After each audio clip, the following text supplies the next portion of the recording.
শ্ৰী সিদ্ধাৰ্থ গগৈ মই ক্লাছ 10ত পঢ়োঁ। নমস্কাৰ, মোৰ নাম শ্ৰীজিত কিশোৰ মাঝি, মই ক্লাছ 10ত পঢ়োঁ। নমস্কাৰ, মোৰ নাম মৃন্ময় নাথ, মই ক্লাছ 10ত পঢ়োঁ। নমস্কাৰ, মোৰ নাম ভাগ্যজ্যোতি খালিকৰ, মই ক্লাছ 10ত পঢ়োঁ।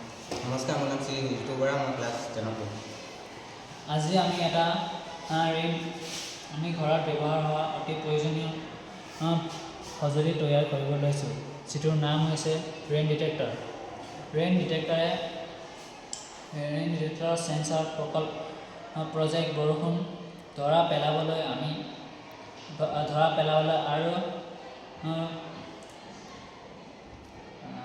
এলাৰ্মৰ দৰে পেলাবলৈ আৰু এলাৰ্ম দৰে এটা কাৰ্য কৰিবলৈ আৰম্ভ কৰা। ইয়াত এটা কম খৰচী সেন্সৰ ব্যৱহাৰ কৰা হয়।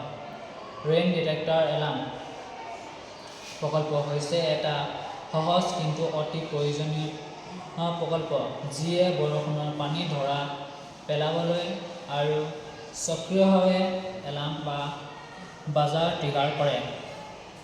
বৰষুণৰ পানী ধৰা পেলাবলৈ যন্ত্ৰ, বৰষুণৰ ধৰা পেলোৱা আৰু ছত্ৰবাণী দিব।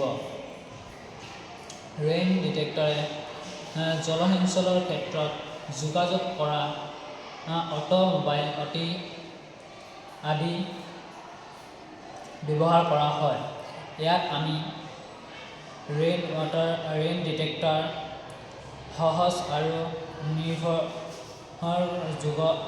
নিৰ্ভৰযোগ্য চাৰ্কিট, যিটো কম খৰচত নিৰ্মাণ কৰিব পাৰি।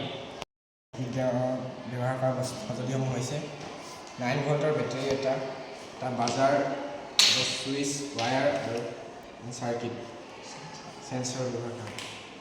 ডায়েগ্ৰামটো হৈছে পজিটিভ ৱায়াৰডাল সেন্সৰত লগাই কিনি হোৱা উপযোগীসমূহ হৈছে জলসিঞ্চনত ই বৰষুণৰ ধৰা পেলাব আৰু লগে লগে কৃষকক সতৰ্ক কৰিব। সাধাৰণতে ঘৰৰ ৰেইন ডিটেক্টৰ সহায়ত আমি স্বয়ংক্ৰিয়ভাৱে বৰষুণৰ পানী ৰক্ষা কৰিবলৈ ব্যৱহাৰ কৰোঁ।